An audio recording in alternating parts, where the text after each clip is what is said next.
भजन संहिता उसका 126 उसका 5वां वचन यूं कहता है कि those who sow in tears, वो जो रोते रोते आज कठिनाई में, समय में, मुश्किल के हालातों में जो बो रहे हैं, वो आनंद की पुकार से वो अपनी कटनी को काटेंगे। Whatever you sow right now in tears, be joyful, be assured that you will cut, you will reap out of joy। आनंद के साथ परमेश्वर, मुझे आज की सुबह आपसे यही बात नहीं कि परमेश्वर एक आनंद को, एक नई आनंद को, एक नई सुबह को परमेश्वर आपके जीवन में लेकर आए। आइए अपनी आंखों को बंद करने से आप मेरे साथ जुड़ रहे हैं आराधना के लिए। हम आप सभी का स्वागत करना चाहेंगे, आप जहां कहीं से भी हमारे साथ जुड़े हैं आज की सुबह, कि मैं और आप मिलकर अपने राजा की आराधना करें, उसकी स्तुति करें, उसे अडोर करें, अपने हृदय को तैयार करें। आज की सुबह आपके मेरे लिए ये वादा है प्रभु की ओर से कि जो भी तुम रोते हुए जो तुम बो रहे हो, परमेश्वर उसे भरपूरी में आनंद के साथ की कटनी प्रभु आपको देगा। उससे प्रभु सदा के लिए सिंहासन पर विराजमान है। सदा तू रहे सिंहासन पर मेरे,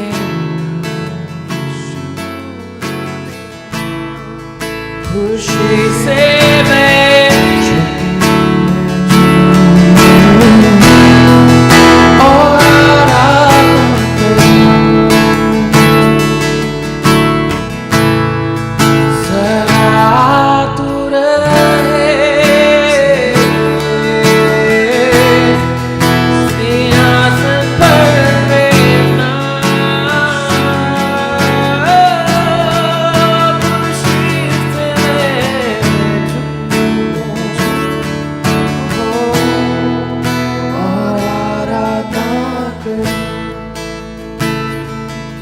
सारी आराधना के, महिमा के, गौरव के, प्रशंसा के प्रभु आप योग्य हैं। यीशु मसीह प्रभु हम आपका स्वागत करते हैं।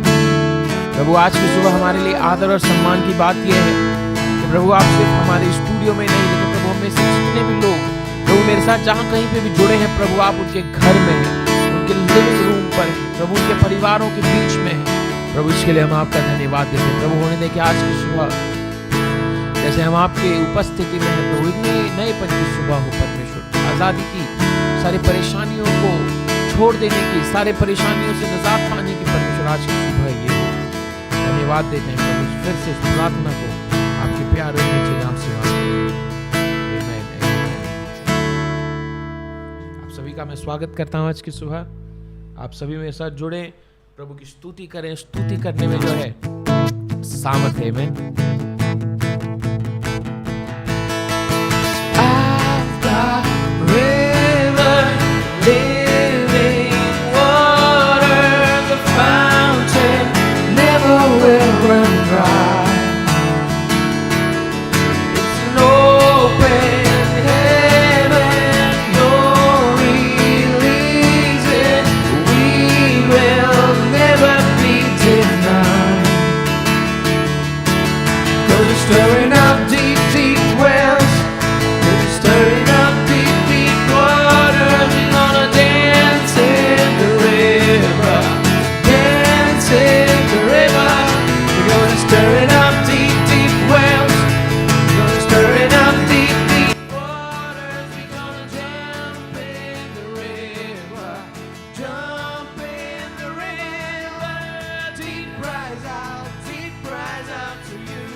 We're walking into deeper waters, rolling after you.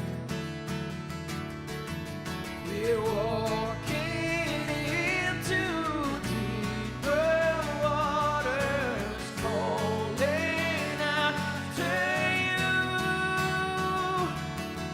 If it goes to the left, we will go to the left. If it goes to the right, we will go to the right. We're gonna jump, jump, jump, jump in the river. Jump, jump, jump, jump. If it goes to the left, we will go to the left. If it goes to the right, we will go to the right. We're gonna dance, dance, dance, dance in the river. Dance, dance, dance, dance. If it goes to the left, we will go to the left. If it goes to the right, we will go to the right. We're gonna shout, shout, shout, shout in the river. Shout, shout, shout, shout. Deep cries out to you. Deep cries out, deep cries out to you. We cry out to you, Jesus. Deep cries out to you. Deep cries out to you. Deep cries out to you. We cry out to you, Jesus.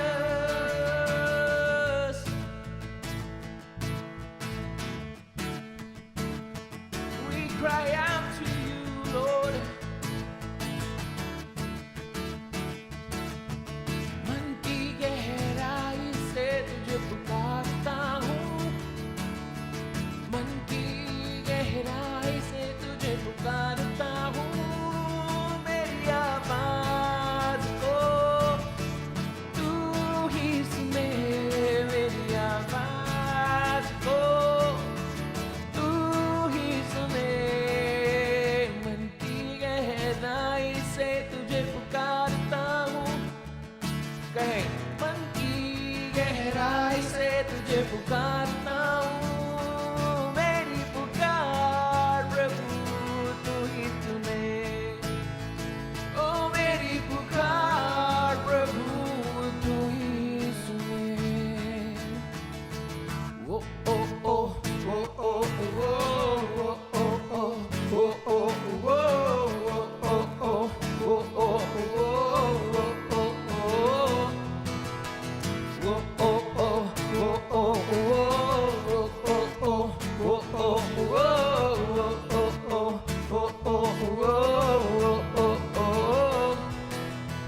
देखो क्रूस पर प्रेम की सजा.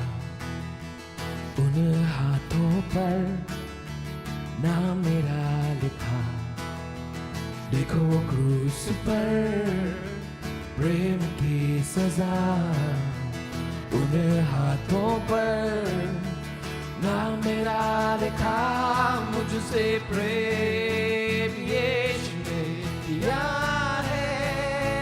देकर प्राण प्रभु फिर से जी उठा है.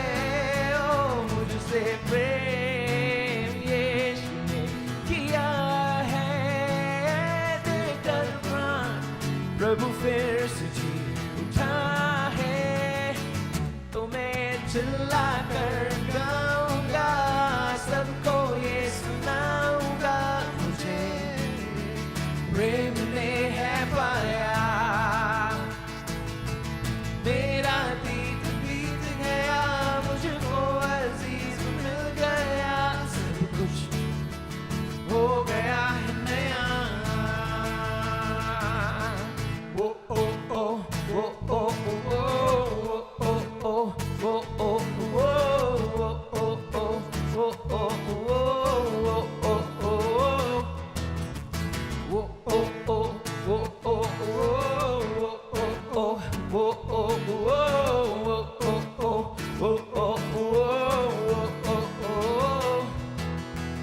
महिमा में मैं निश्चित जाऊंगा.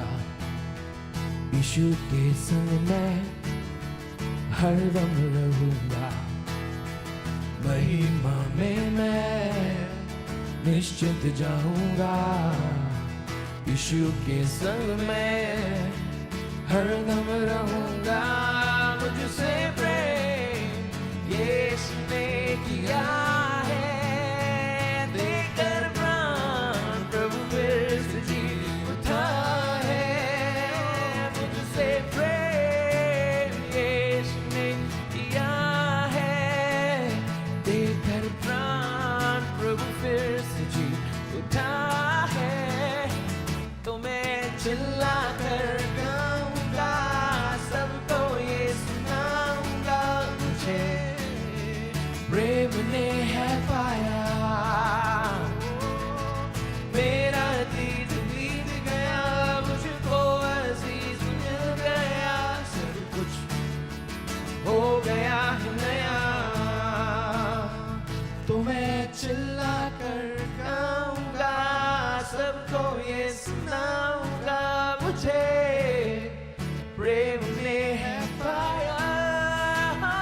सब कुछ हो गया है नया, सब कुछ हो गया है नया, ओ सब कुछ हो गया है नया, ओ। जैसे आज की सुबह हमने देखा भजन संहिता 126:5 में कि परमेश्वर आज जो हम रो रहे हैं, परमेश्वर उसे आनंद के पुकार में परमेश्वर उसे बदलेगा। जैसे आपने मैंने इस गीत को गाया, मेरा विश्वास है कि परमेश्वर आपके जीवन में कुछ नया, कुछ अनोखा, एक ऐसी बात को जो आपके सोच और विचार के भी परे हो, प्रभु उस काम को आपके जीवन में करे। आमीन। प्रभु का धन्यवाद दें, प्रभु का धन्यवाद दें उस वचन के लिए, उस वादे के लिए जो प्रभु ने आपसे हमसे किया है। चाहे आज हमारा रोना हो, चाहे आज के दिन हमारे लिए विलाप का समय हो, चाहे आज के दिन हमारे लिए कठिन समय हो, हमारे पास पता नहीं कि हम क्या करें, लेकिन एक जो बीज है जो परमेश्वर ने आपको और मुझे दिया है, उसे मैं और आप आनंद के साथ उसे बोएं। वो आपका बीज धन्यवाद का हो सकता है, वो आपका बीज आपकी कलीसिया में भेंट के समान हो सकता है, किसी प्रभु के सेवक के जीवन में उस बीज को बोएं। लेकिन आज की सुबह इस बात को जाने, ये वादा है जो प्रभु ने आपसे और हमसे किया है कि परमेश्वर आपके और मेरे रोने को आनंद में बदलेगा। आमीन। अपनी आंखों को बंद करें। आइए जैसे हम तैयार होने प्रभु की उपस्थिति में आए, अपने हृदय को तैयार करें और प्रभु से कहें कि प्रभु तू मुझे बता कि प्रभु मेरा वो बीज क्या है।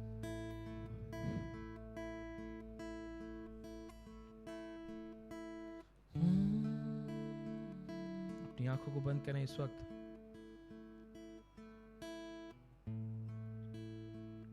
प्रभु किसी जगह के उस बैरियर में प्रभु नहीं बंधा है। मैं और आप जहां कहीं पे भी उसे पुकारें, वो आपके और हमारे संग हमारे बीच में होता है।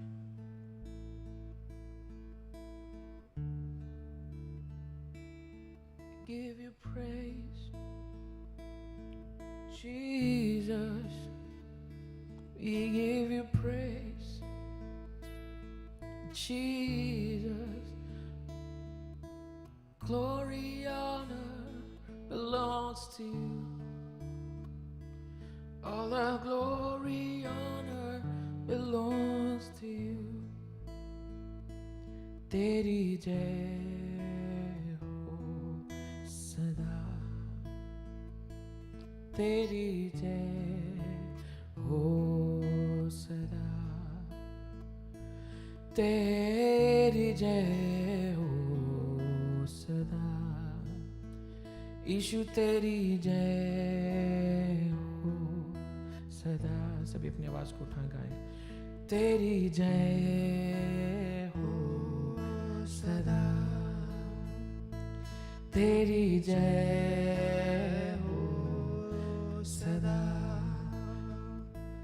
तेरे नाम में रिहाई है, तेरे नाम में आजादी है,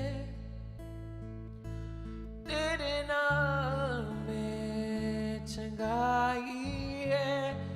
यीशु तेरा नाम उच्चारे सदा।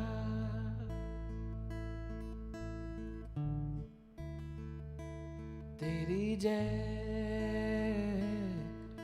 हो यीशु, तेरी जय हो, तेरी जय हो यीशु, तेरी जय।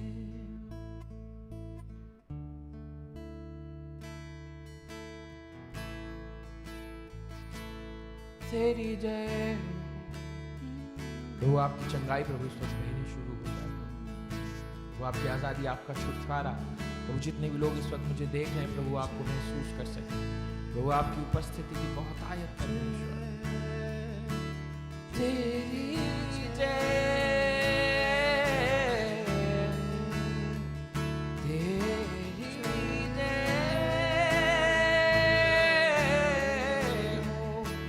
तेरी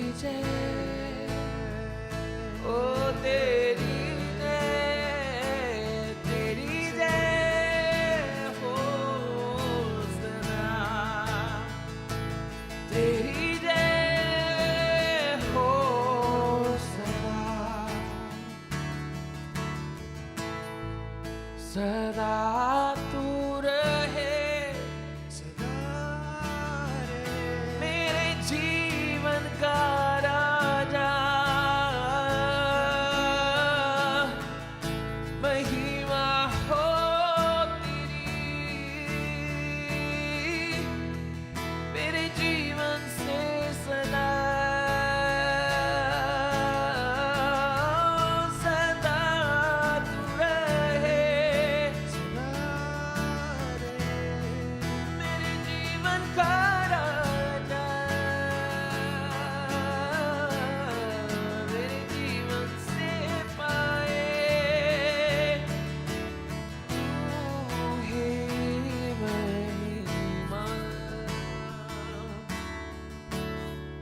ओ महिमा आदर गौरव प्रशंसा तुझे,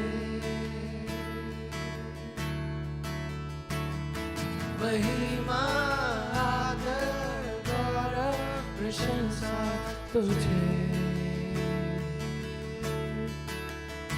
ओ महिमा आदर गौरव प्रशंसा तुझे, महिमा आदर गौरव प्रशंसा तुझे, महिमा आदर गौरव प्रशंसा तुझे, महिमा आदर गौरव प्रशंसा तुझे।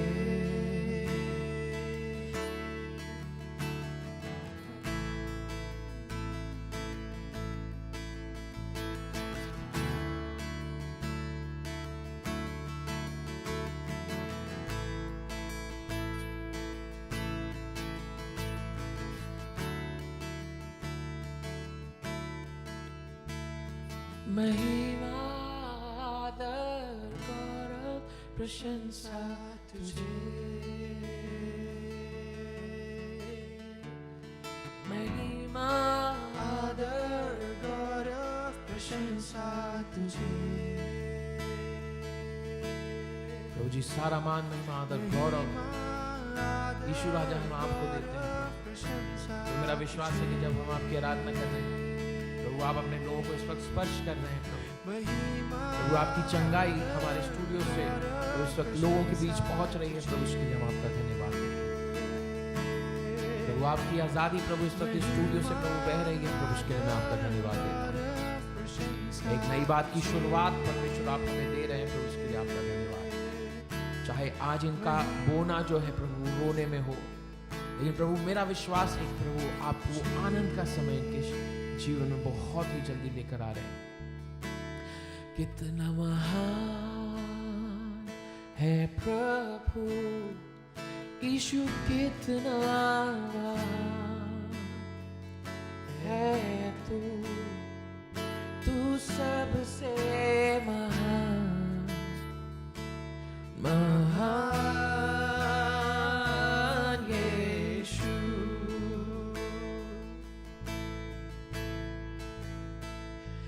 कितना महान है प्रभु, तू कितना महान है प्रभु, तू सबसे महान,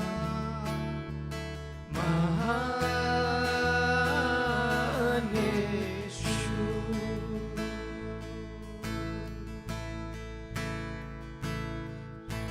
Splendor of the King,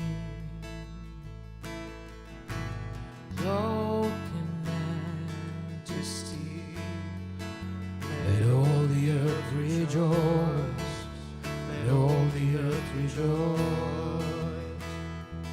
He wraps himself in light, and darkness tries to hide. We trembles at his voice, we trembles at his voice. How great is our God? Come sing with me. How great is our God? And all will see how great, how great is our God.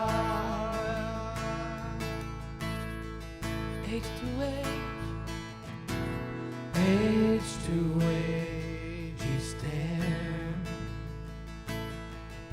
and time is in His hands. Beginning and the end, beginning and the end. Our Godhead three in one, Father, Spirit, and Son.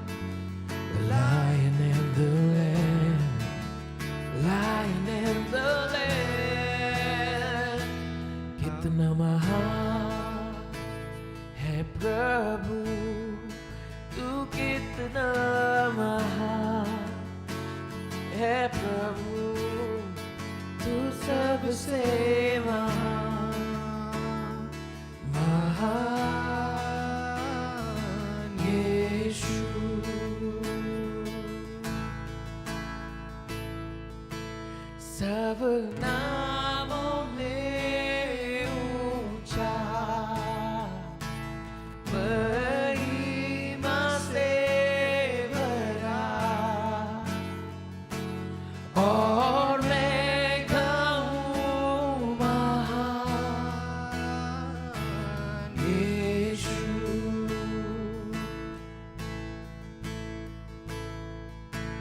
सब नामों में ऊंचा, महिमा से भरा, और मैं गाऊं महान यीशु।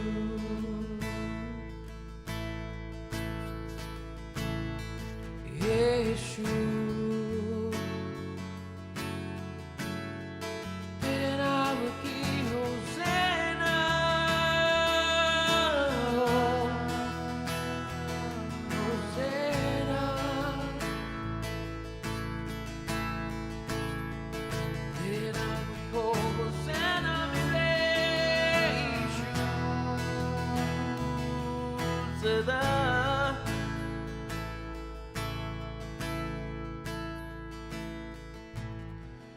सोने और चांदी से भी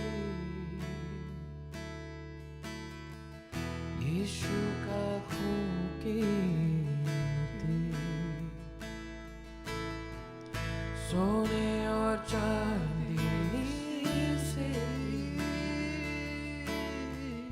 यीशु का खून कीमती।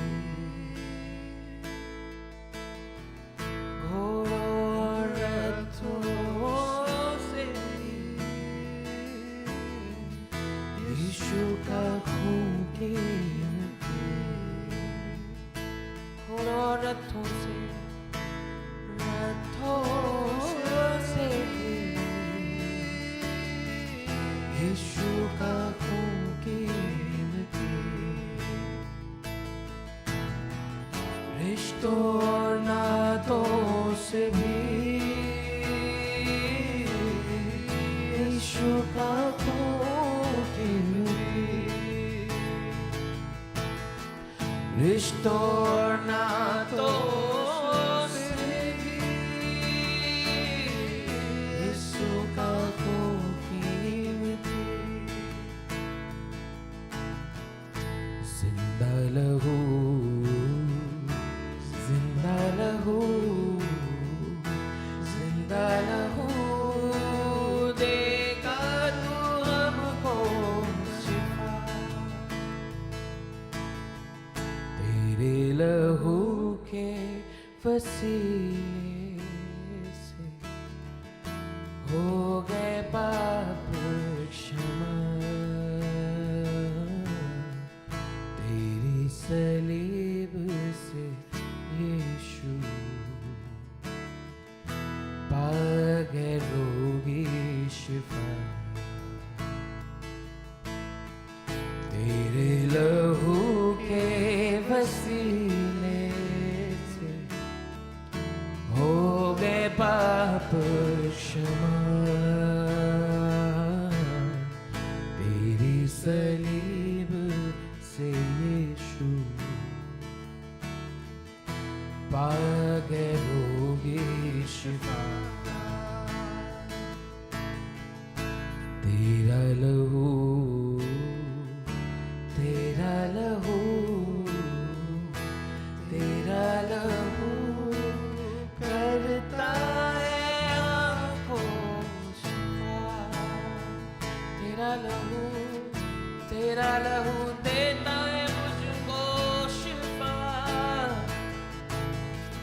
तेरा लहू करता पाप क्षमा।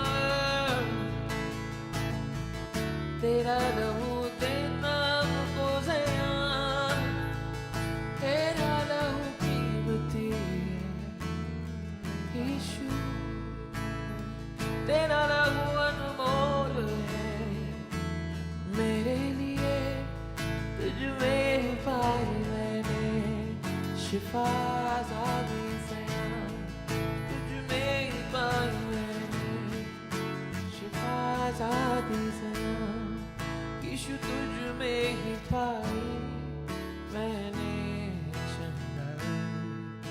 जी हम आपका धन्यवाद देते हैं यीशु जी, आपके उस काम के लिए, उस कलवरी के क्रूस के लिए जो आपने हमारे लिए सहा प्रभु। जिस कलवरी के क्रूस के कारण प्रभु आज के दिन हम आजाद हैं प्रभु, आज के दिन हम भरपूरी में हैं प्रभु आज के दिन प्रभु हमें किसी भी बात की कमी नहीं है प्रभु, उसके लिए आपका धन्यवाद प्रभु। हम आपका धन्यवाद देते हैं कि प्रभु आज के क्षण, इस समय प्रभु हम अपने जीवन में उस जगह पर हैं जहां पर आप चाहते थे कि हम हो प्रभु। चाहे कैसी भी कठिन समय से हम क्यों नहीं जा रहे हैं, लेकिन प्रभु ये मैं जानता हूं कि प्रभु ये आपकी इच्छा है। जिस कलीसिया पर या जितने भी लोग प्रभु आज हमें देख भी रहे हैं, चाहे हमारे कलीसिया के भाग क्यों नहीं हो, लेकिन प्रभु ये आपकी मर्जी है, आपकी इच्छा है जो उनके जीवन में पूरी हो रही है। इस बात को याद रखें प्रियो, आप और मैं आज के दिन जहां कहीं पे भी है, ये प्रभु की इच्छा है। आज शायद से रोना हो, आज शायद से विलाप हो, लेकिन जैसे प्रभु का वचन, वो वादा आपको और मुझे आया है कि मैं और आप आनंद की कटनी काटेंगे। आमीन। इसी बात के साथ मैं आप सभी को इस बात के लिए I just want to declare this over your life, इस बात की घोषणा मैं आपके जीवन पे करना चाहता हूँ कि चाहे आज रोना हो, आज थोड़ी सी तकलीफ हो, लेकिन आप यीशु मसीह में उस आनंद की कटनी को बहुत ही जल्दी काटेंगे यीशु मसीह के नाम से। इस प्रार्थना को हम प्यारे मीठे यीशु मसीह के नाम से मांगते हैं। आमीन। प्रभु आप सभी को आशीष दें। मेरा विश्वास है कि प्रभु ने आज यहाँ पर कुछ नया किया है और आप इस बात की गवाही इस कलीसिया में या हमारे पेज जिससे आप जुड़े हैं, आप उस पर ज़रूर लिखें, कमेंट में हमें बताएं कि प्रभु ने किस तरीके से आपको स्पर्श किया है, या आने वाले दिनों में आप हमें अलग से लिख भी सकते हैं। हम चाहेंगे कि आप हमारे साथ इस वक्त बने रहें। हमने प्रभु की उपस्थिति में आराधना में समय बिताया, लेकिन अब प्रभु की उपस्थिति में रहकर हम प्रभु के वचनों से सीखेंगे। कुछ ही समय में पास्टर आपके हमारे बीच में होंगे। प्रभु आपको आशीष दे।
खून से पाक ठहराया।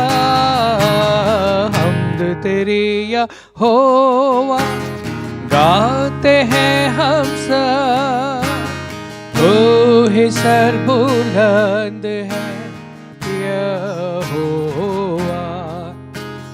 हमद तेरी यहोवा गाते हैं हम सब, तू ही सरबुलंद है यहोवा। हम जो गुनाहों में दबे हुए थे, हम जो गुनाहों में दबे हुए थे, यीशु की मौत से पाक ठहराया।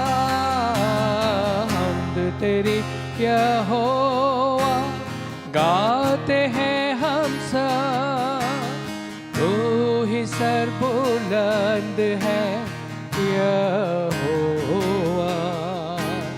हमद तेरी यहोवा गाते हैं हम सब, तू ही सरबुलंद है यहोवा।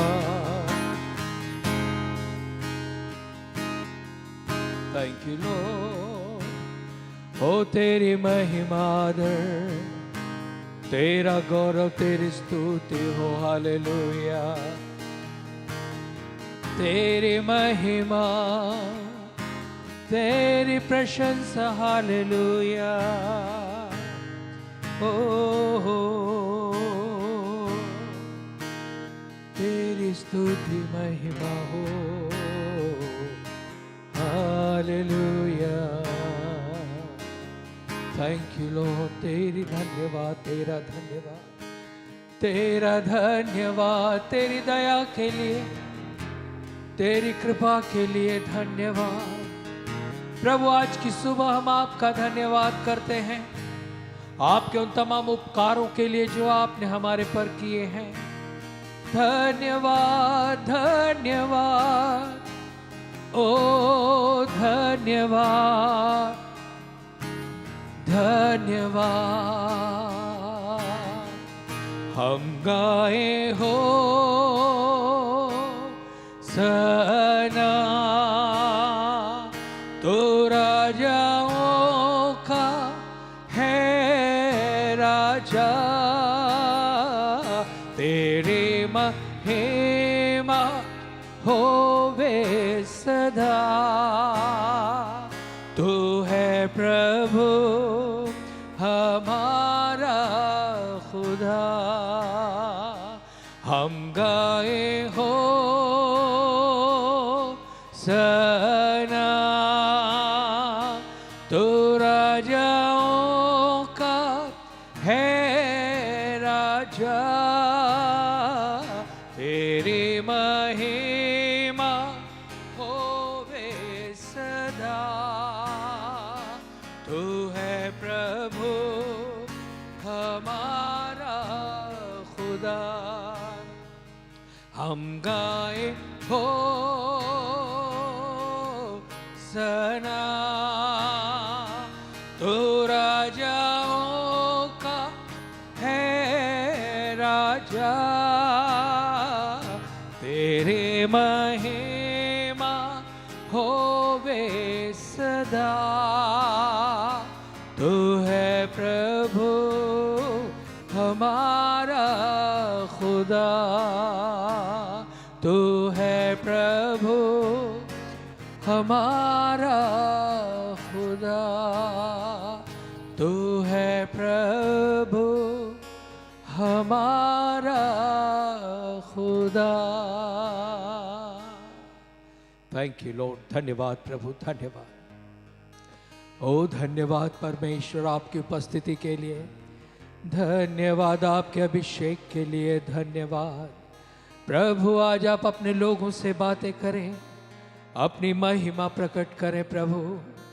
हो सामर्थ्य परमेश्वर, धन्यवाद, धन्यवाद, धन्यवाद, धन्यवाद। थैंक यू लॉर्ड जीसस, धन्यवाद। पवित्र आत्मा, आगे का पूरा समय हम आपके हाथ में देते हुए यीशु मसीह के नाम से मांगते हैं, आमीन आमीन।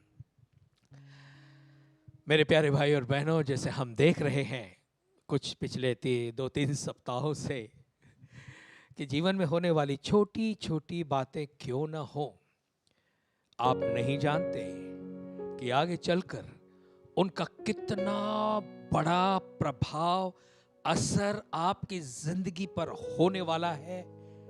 हो सकता है परमेश्वर आपकी डेस्टिनी बदल दे, आपका भाग्य बदल दे, आपके आगे के भविष्य को बदल दे।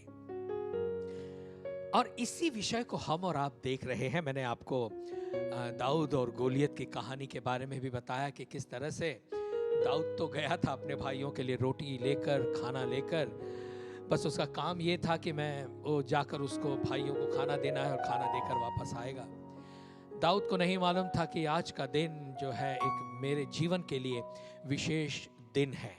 लेकिन क्या आपको पता है, ये दिन परमेश्वर की नजरों में दाऊद के लिए सच में एक विशेष दिन था।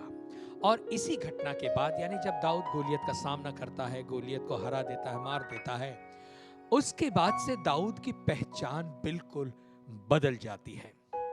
अब तक हमने देखा कि दाऊद जो है, क्योंकि छोटा था इसलिए वो युद्ध में नहीं गया, बड़े भाई जो थे वो सब युद्ध में गए थे, लेकिन दाऊद छोटा था। लेकिन आप जानते हैं, शरीर से भले वो छोटा था, लेकिन परमेश्वर की नजरों में वो तो गोलियत से भी बड़ा था। दाऊद बाहर से तो छोटा था, लेकिन अंदर से वो बहुत बड़ा था। आज की सुबह आप और मैं उत्साहित हो जाएं। लगता है हमें हम बहुत कमजोर हैं, दुर्बल हैं, छोटे हैं, ऐसा नहीं सोचें। परमेश्वर की सामर्थ्य जब आपके ऊपर है तो आप बहुत सामर्थ्यशाली हैं। हालेलुया। इसलिए बिल्कुल इन चीज़ों को तो मैं ये बता रहा हूँ पिछले दिनों से कि चाहे जीवन की घटने वाली छोटी घटना क्यों ना हो, कौन जाने वही घटना आपकी जिंदगी के लिए हमेशा की आशीष का कारण बन जाए।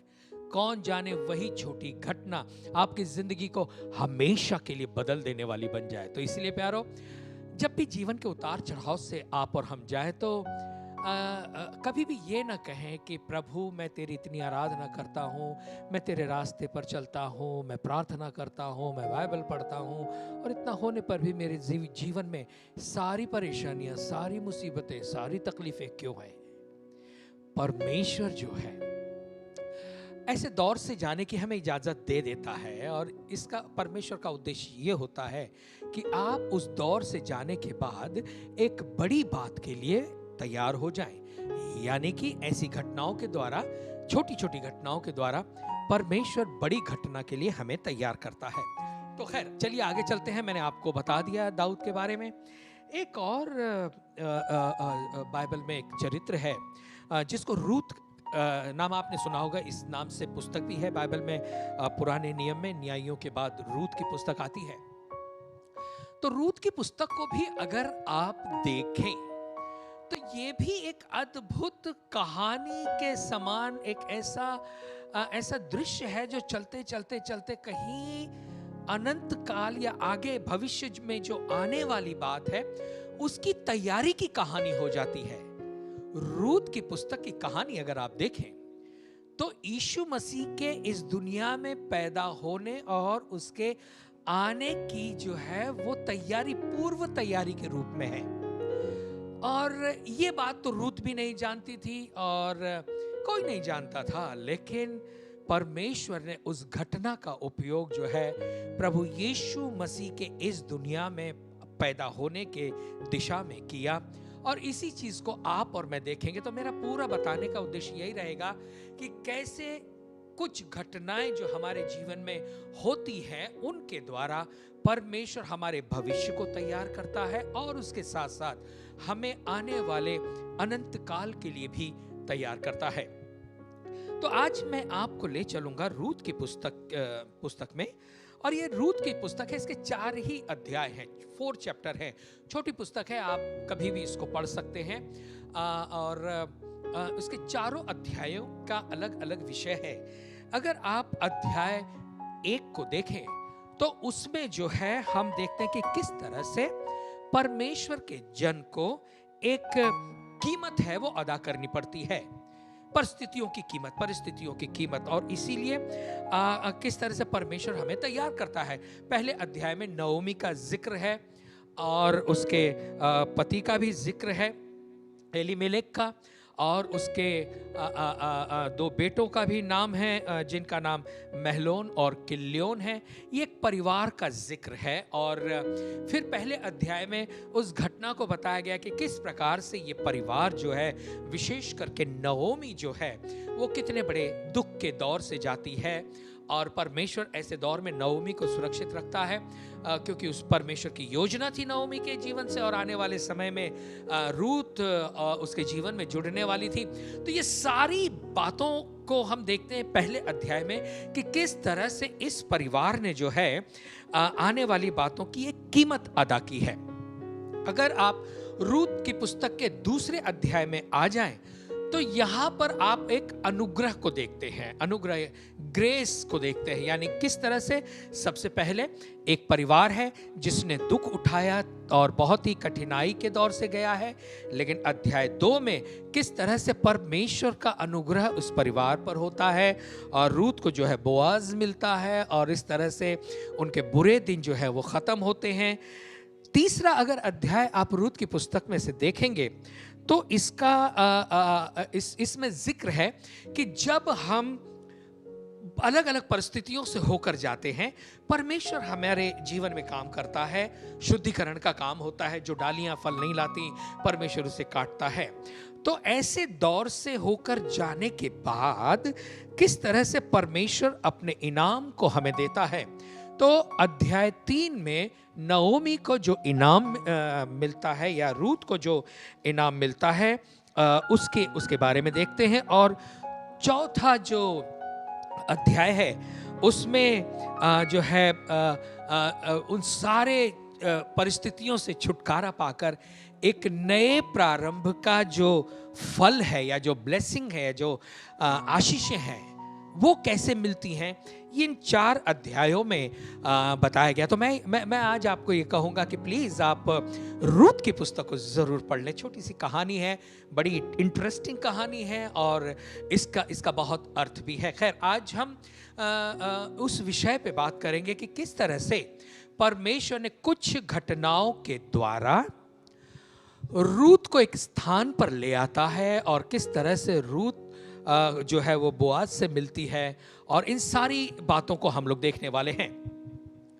शुरू होती है ये कहानी जो है वो एलीमेलेक के परिवार से होती है। अब एलीमेलेक का जो परिवार है वो बैतलहम में रहता है, और ऐसा हुआ यहूदा के बैतलहम में उस समय एक बहुत भारी अकाल पड़ा हुआ था और लोगों को खाने की भी तकलीफें होने लगी।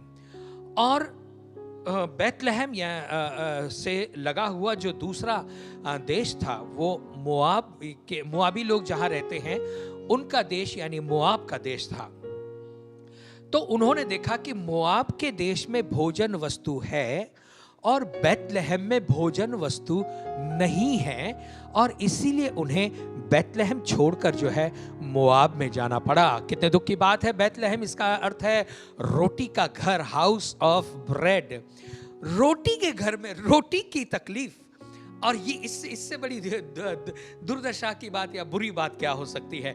नाम तो बैतलहम है, रोटी का घर, लेकिन ये दौर ऐसा आया कि लोगों को खाने की तकलीफ हो गई क्योंकि वहां पर बड़ा अकाल पड़ा हुआ था।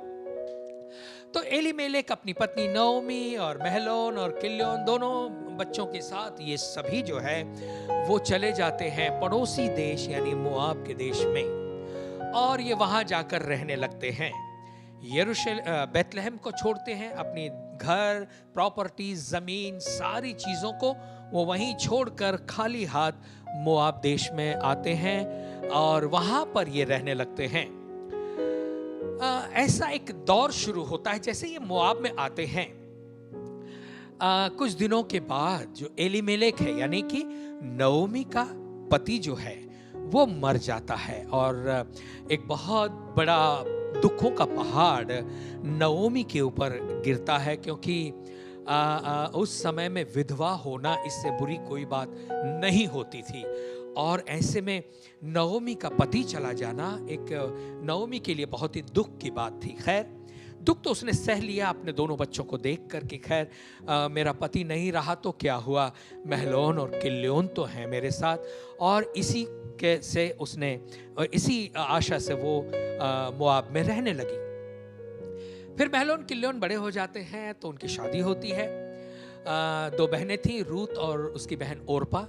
रूत और ओरपा बहनें थीं और उनकी शादी जो है महलोन किल्योन के साथ हो जाती है। यानी कि अब नओमी जो है अपने बेटों की शादी करने के द्वारा दो जो है बहुओं को घर में ले आती है। सब कुछ ठीक चल रहा है, सब कुछ, कोई तकलीफ नहीं है। नओमी को लगा अब मेरा घर फिर से बस गया है, लेकिन कहानी यहीं खत्म नहीं हुई, क्योंकि परमेश्वर तो उस परिवार को एक दिशा में लेकर जाने वाला था और इसीलिए कुछ घटनाएं थीं जो उनकी जिंदगी में होने लगी। खैर, एलीमेलेक मर गया, लेकिन उसके बाद महलोन और किल्योन, ये जो नओमी के दोनों बेटे थे, ये मर गए। और इनके गुजरने के बाद तो नओमी को सच में जो दुख हुआ होगा उसकी कल्पना शायद आप में से कुछ ही लोग कर पाए।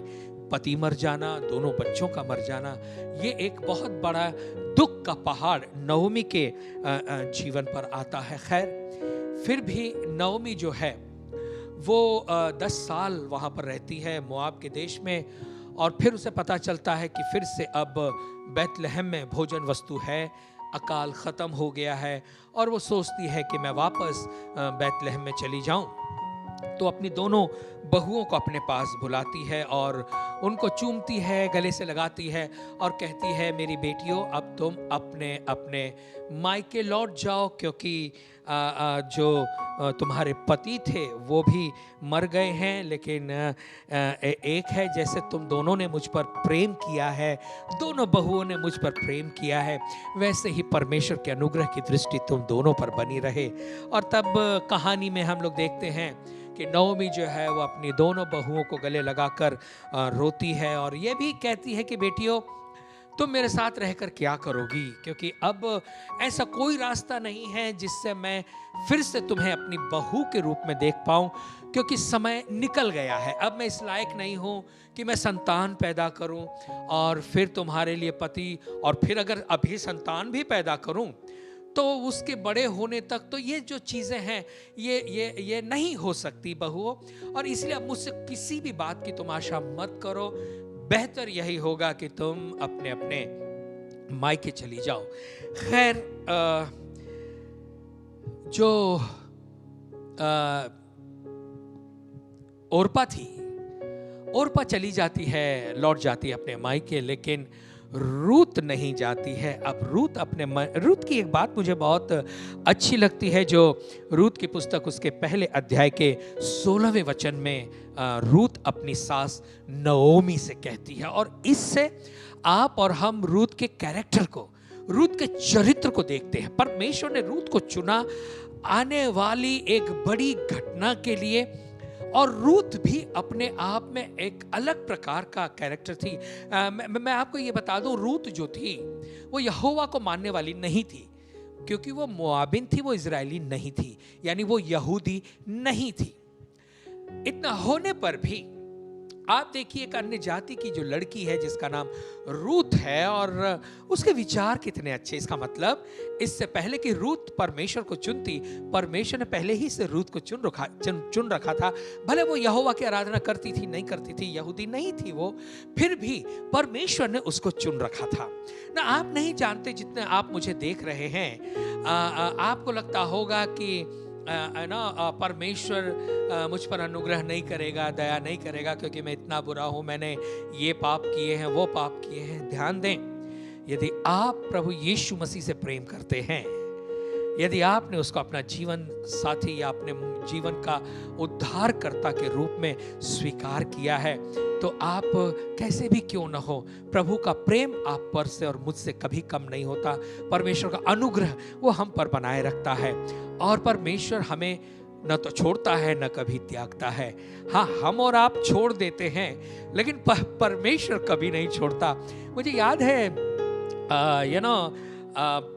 वो कहानी जिसमें परमेश्वर जो है वो अपने एक सेवक से कहता है कि तू जो है निनवे को चला जा, है ना, निनवे को चला जा और वहां पर जाकर प्रचार कर और लोगों से कह कि परमेश्वर निनवे शहर को जो है वो उलटने पर है। आपको याद आया किससे परमेश्वर ने कहा था? यस, योना से कहा था। अब योना जो है योना के जीवन के लिए परमेश्वर की इच्छा थी कि वो निनवे को जाए, लेकिन वो निनवे को ना जाके तरशीश को जाता है। योना को लगता है वाह, मैं परमेश्वर की योजना से, परमेश्वर की इच्छा से बाहर आकर मैं अपनी इच्छा के अनुसार अब चलने लगा हूं, और इसीलिए योना जो है वो निनवे को न जाके तरशीश को जाता है, ये सोचकर कि मैं परमेश्वर की योजना से बाहर आ गया। लेकिन ऐसा नहीं है। योना परमेश्वर की योजना से बाहर आया था, लेकिन परमेश्वर की नजरों में योना परमेश्वर की योजना से बाहर नहीं आया था। भले योना खुद ये सोचकर कि मैं परमेश्वर की योजनाओं से बाहर हूं या मैं अलग हो गया हूं, लेकिन परमेश्वर ने योना को अलग नहीं किया था। परमेश्वर ने योना को अपनी इच्छा में बनाए रखा। योना ने परमेश्वर की इच्छा से बाहर जाने का प्रयत्न किया और वो चला भी गया। योना परमेश्वर से बाहर गया, लेकिन परमेश्वर ने कभी भी योना को छोड़ा नहीं। आपको पता है उस कहानी में ऐसा है कि जब वो योना भागता है तो दूसरे जहाज में, तरशीश के जहाज में बैठता है, फिर आंधी आती है, समुद्र में लहरें उठती हैं और वो सारी बातें आप जानते हैं। और एक चीज आपको ध्यान रखनी पड़ेगी कि उस जहाज के साथ साथ एक बड़ी मछली भी चल रही थी, ये इंतजार में कि अब एक आदमी फेंका जाएगा और मुझे उसको निगल लेना है।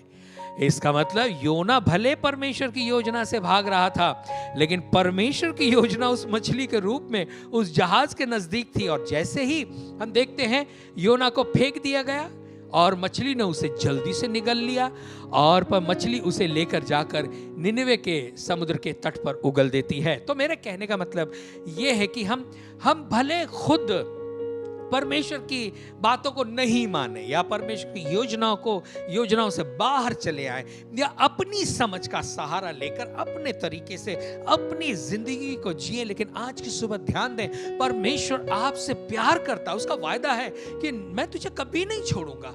तो हर समय हम परमेश्वर को भले छोड़ दें, लेकिन परमेश्वर हमें कभी नहीं छोड़ता। इस चीज को ध्यान दें। और इसीलिए ये जरूरी है कि बेहतर यही होगा कि क्यों ना हम परमेश्वर के सामने अपने जीवन को समर्पित करें और उससे वाचा बांधें। वही वाचा बांधें जैसी इस कहानी में रूत जो है वो अपनी सास से बांध रही है।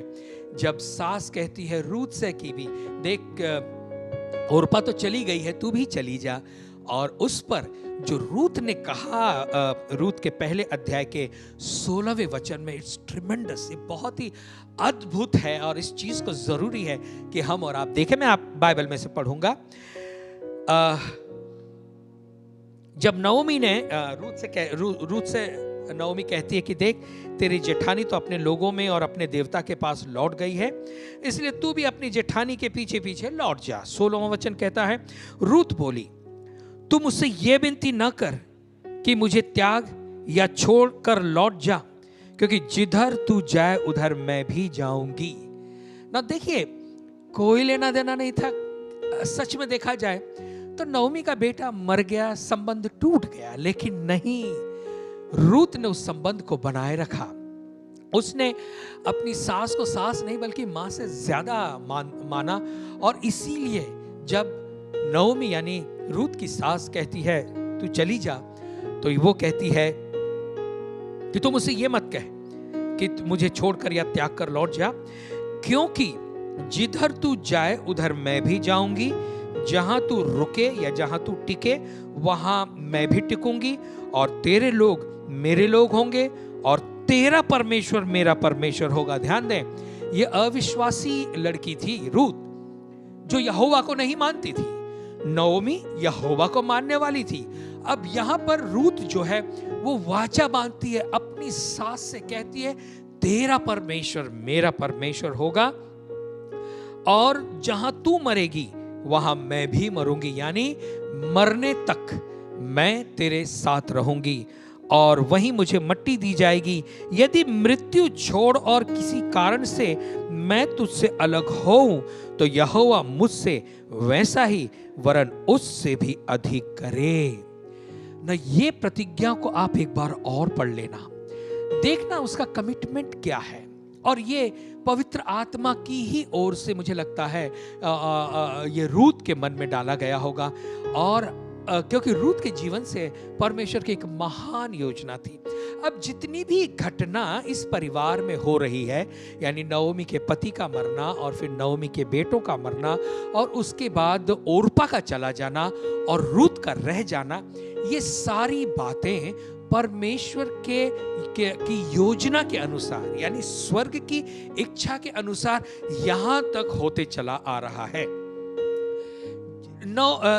रूत नहीं जानती कि जो वो नओमी से वादा कर रही है सच में उसका कितना महत्व है। हम कहानी पढ़ते हैं और सोचते हैं हो सकता है इमोशंस में आके, भावनाओं में आकर उसने ये कहा, लेकिन ऐसा नहीं है। जो वो कह रही है वो जानती है कि वो क्या कह रही है। पवित्र आत्मा की अगुवाई में कहती है कि जहां तू जाएगी वहां मैं जाऊंगी, जहां तू टिकेगी वहां मैं टिकूंगी, जहां तुझे मट्टी दी जाएगी वहां मैं भी मरूंगी और तेरा परमेश्वर मेरा परमेश्वर होगा। मृत्यु को छोड़ मैं किसी और बात से तुझसे अलग नहीं होंगी।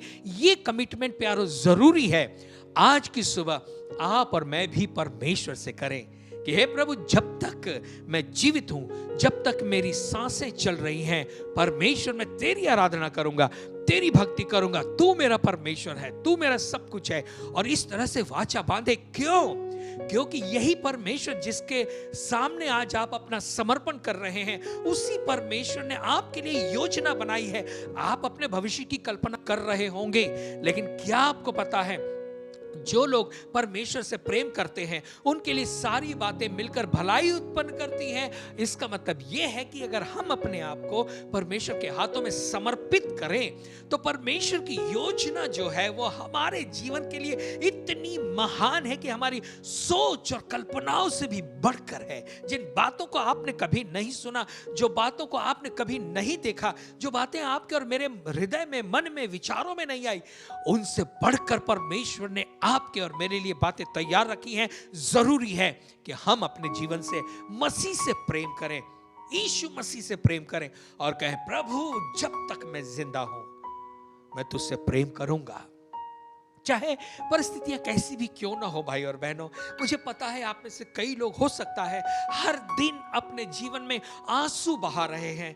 हो सकता है हर दिन आपके लिए ऐसा लग रहा है कि प्रभु इतना बोझ मेरी जिंदगी पर क्यों है, इतनी बुरी परिस्थितियां मेरे ऊपर क्यों हैं, इतना कर्जा मुझ पर क्यों है, इतनी परेशानी क्यों है। हे, हिम्मत नहीं हारें, उस परेशानियों में भी वायदा करें परमेश्वर से। देखिए, रूत नओमी से तब वायदा करती है जब उसे पता नहीं कि बैतलहम में क्या है और क्या होगा। रूत जो है वो बैतलहम की नहीं थी, वो तो मोआब की थी। हाँ, मोआब में रहना क्या है, कैसा है, रूत जानती होगी क्योंकि बचपना उसका जो है वहीं गया था।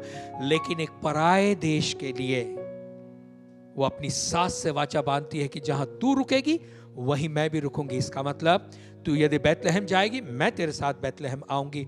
और फिर रूत और नओमी ये आ जाते हैं बैतलहम में। तो मैंने बताया कि पहला अध्याय जो है वो बताता है कि किस तरह से वो परिवार जिसके द्वारा एक महान कार्य परमेश्वर करने वाला है, सबसे पहले उसे कितने दुखों से होकर जाना पड़ा। समझ में आया? अगर आज आप दुखों से होकर जा रहे हैं, घबराइए मत, हिम्मत मत हारिए, परमेश्वर आपके साथ है। ये भी समय निकल जाएगा, ये भी दौर निकल जाएगा। एक दौर है वो निकल जाएगा यार, बस आगे बढ़े, क्योंकि वो योजना जो परमेश्वर ने आपके लिए रखी है वो महान है। जब आप खुद देखोगे तो आप आश्चर्य करोगे कि मेरे जीवन से कितना महान कार्य परमेश्वर ने किया।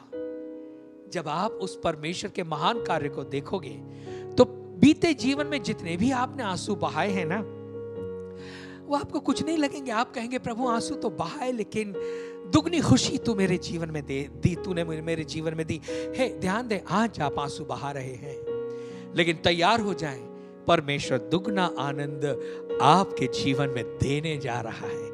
एक नई शुरुआत परमेश्वर आपके जीवन में करने जा रहा है।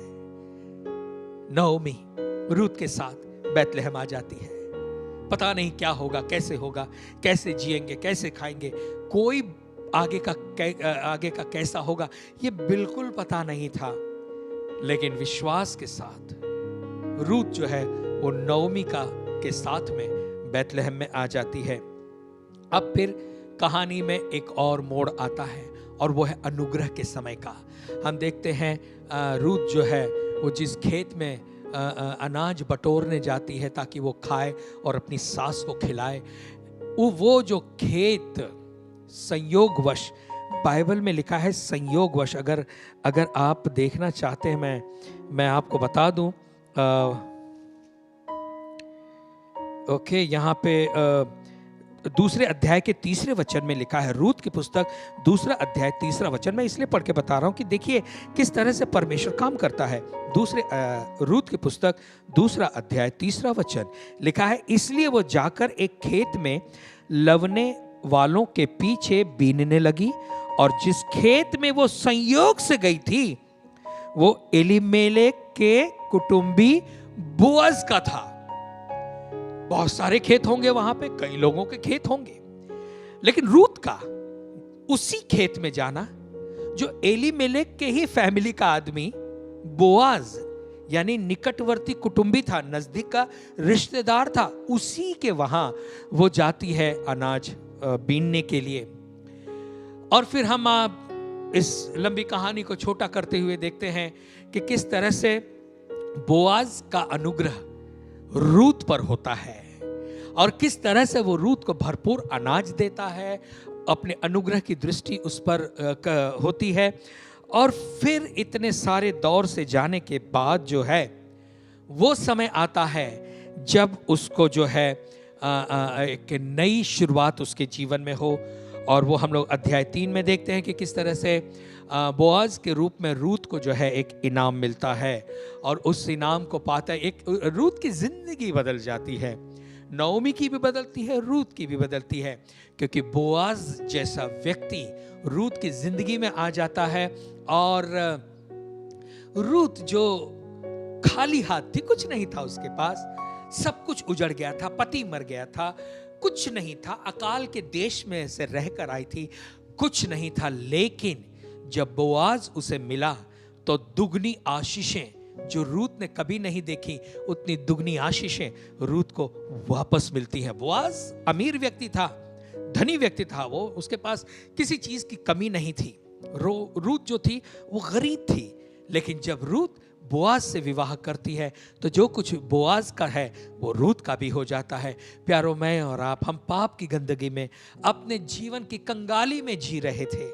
ऐसे में हमें हमारा बोआज यानी यीशु मसीह मिला, और जब हमने उसे अपना जीवन साथी बनाया, जब हमने उसे अपना उद्धारकर्ता बनाया है, तो ध्यान दें, जो यीशु मसीह का है वो आपका है, जो सामर्थ उसकी है उसने वो आपको दी है।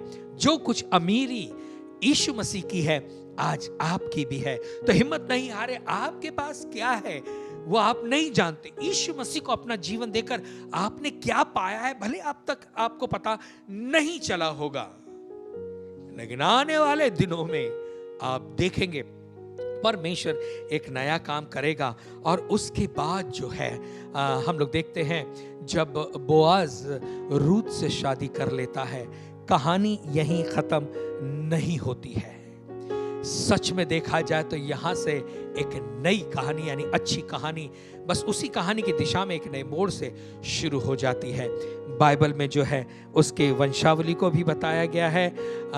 रूत की पुस्तक के अगर आप 4 अध्याय के लास्ट वचन में देखें तो यहाँ पे लिखा है, पेरेस की वंशावली ये है, अर्थात पेरेस से हेस्रोन, और हेस्रोन से राम, राम से अमीनादाब, और अमीनादाब से नहशोन, और नहशोन से सलमोन, और सलमोन से बोआज, और बोआज से ओबेद, और ओबेद से यिशै, और यिशै से दाऊद उत्पन्न हुआ।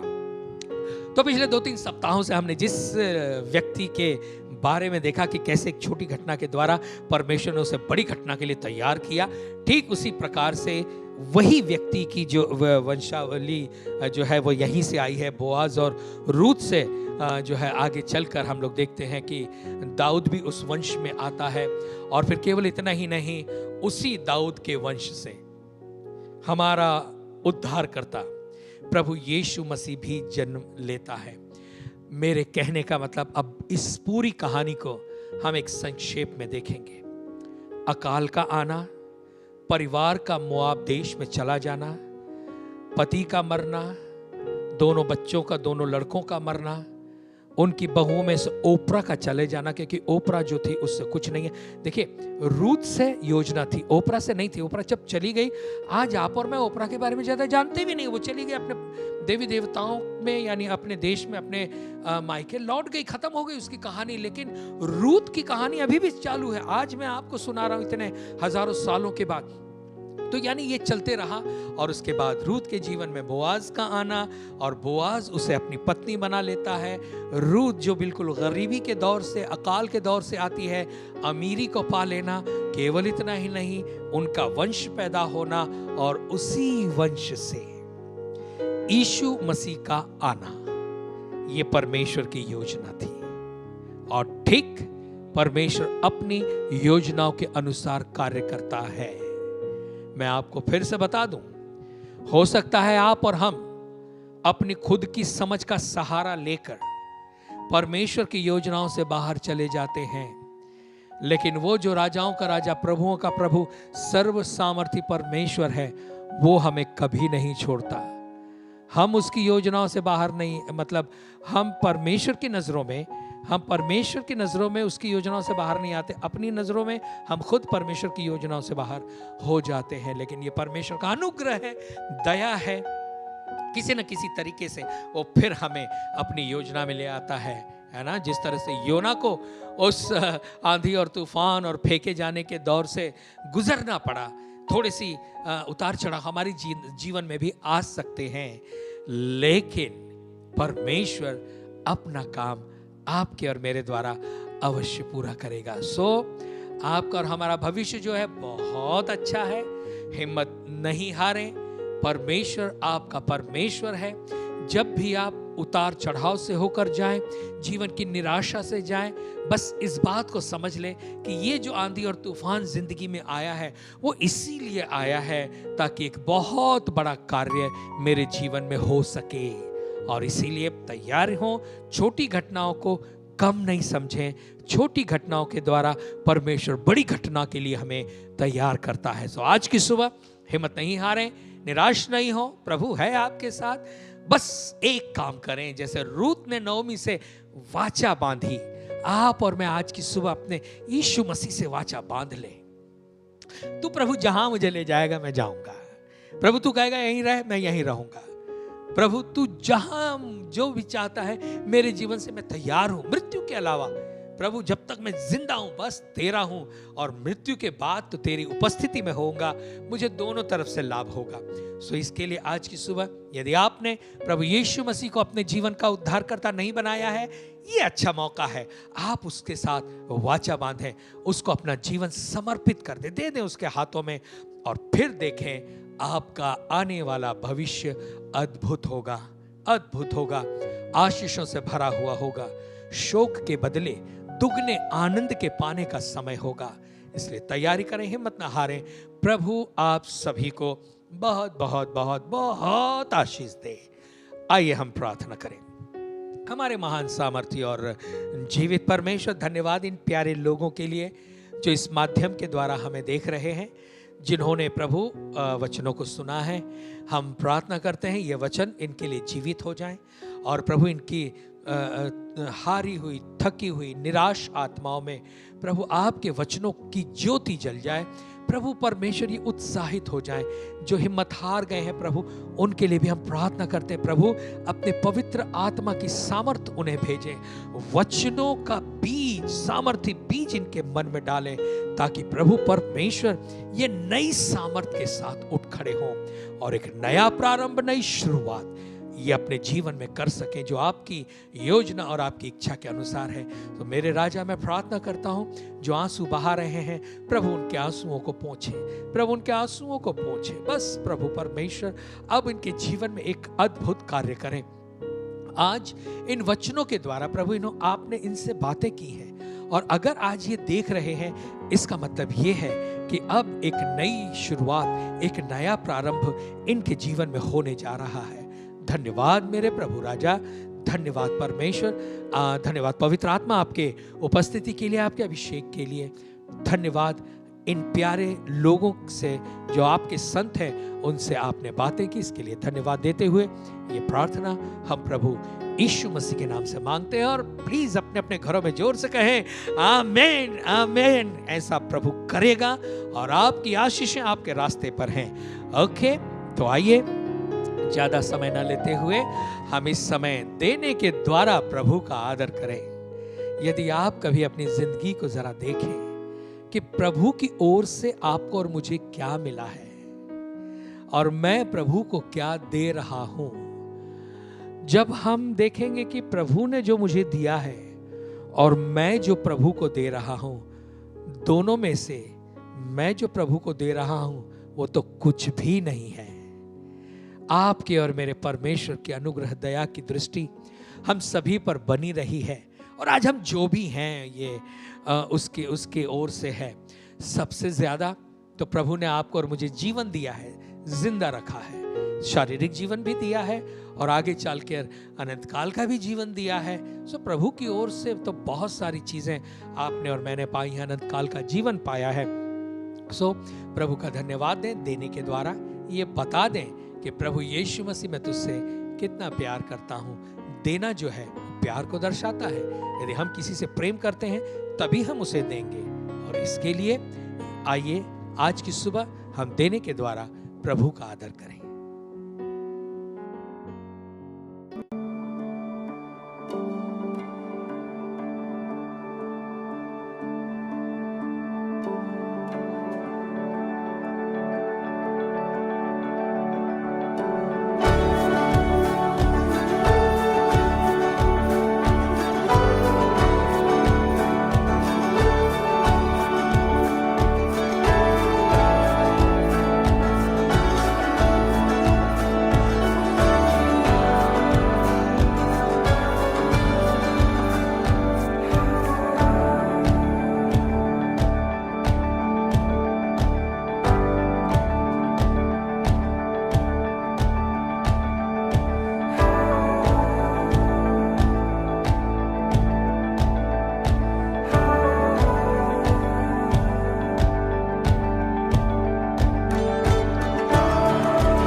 आइए प्यारो, जो भेंट हमने प्रभु के सेवा के लिए दी है, आइए हम प्रार्थना करें।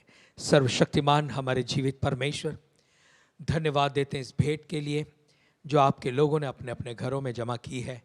मेरे प्रभु परमेश्वर, आपने देखा कि एक बड़े त्याग से आंसू बहाते हुए इन्होंने बोया है। अब आनंद के साथ आनंद की कटनी को ये काटे प्रभु, ऐसी हम प्रार्थना करते हैं। आज की शुरुआत में भी प्रभु आराधना के समय प्रणीत के द्वारा आपने कहा कि जो आंसू बहाते हुए बोते हैं वो आनंद के द्वारा काटेंगे। सो प्रभु परमेश्वर, इन्होंने आंसू बहाते हुए बोया है और अब ये आनंद के साथ काटेंगे। हर एक के जीवन पर हम आर्थिक आशीषें मांगते हैं प्रभु। हर एक के जीवन पर जो गरीबी का श्राप है, यीशु मसीह के नाम से वो टूट जाए प्रभु परमेश्वर। कई लोग ऐसे हैं लॉकडाउन की वजह से जिन्हें आर्थिक जो है बहुत ही हानि उठानी पड़ी है, तकलीफ़ों से होकर जा रहे हैं। मेरे राजा, हम प्रार्थना करते हैं ऐसे भी लोगों की सुधि आप लें प्रभु, और उनके जीवन में हम प्रार्थना करते हैं प्रभु अचानक से आश्चर्यकारक तरीके से प्रभु परमेश्वर आशीषों के आने का रास्ता खुल जाए। प्रभु परमेश्वर आपका वचन कहता है कि मेरी प्रजा, मेरे लोग अकाल में भी भरपूरी से खाएंगे। ये आशीष प्रभु आज की इस दोपहर में हम इन सभी के लिए देते हैं। प्रभु हर एक को ब्लेस करें, बचाएं हर एक बीमारी से, शैतान के आक्रमण से, अंधकार की दुष्ट शक्तियों से, बुरे लोगों से, बुरे लोगों की बुरी योजनाओं से बचाएं। और प्रभु इनके घर परिवारों में आपका आनंद, शांति हमेशा हमेशा बनी रहे। प्रभु धन्यवाद धन्यवाद धन्यवाद। आज की सुबह के लिए भी हम आपका धन्यवाद देते हैं, इस सभा के लिए भी आपका धन्यवाद देते हैं, आपके वचनों के लिए आपका धन्यवाद, आपकी स्तुति आराधना जो हमने की और आपने स्वीकार करी प्रभु, इसके लिए आपका धन्यवाद। जो भी यहाँ हुआ प्रभु, उन सारी बातों के लिए आपका धन्यवाद देते हैं।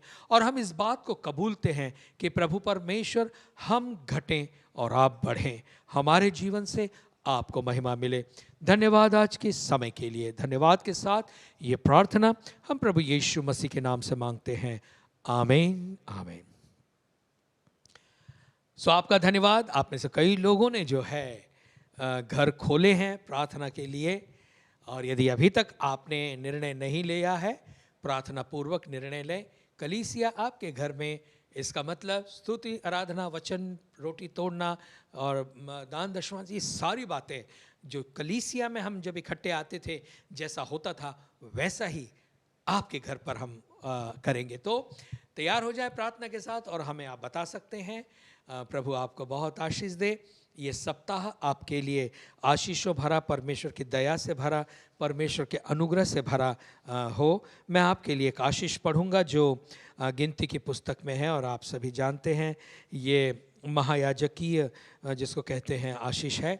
और आप सभी तैयार हो जाएं, अपने हाथों को प्रभु के लिए उठाएं और इस आशीष को स्वीकार करें।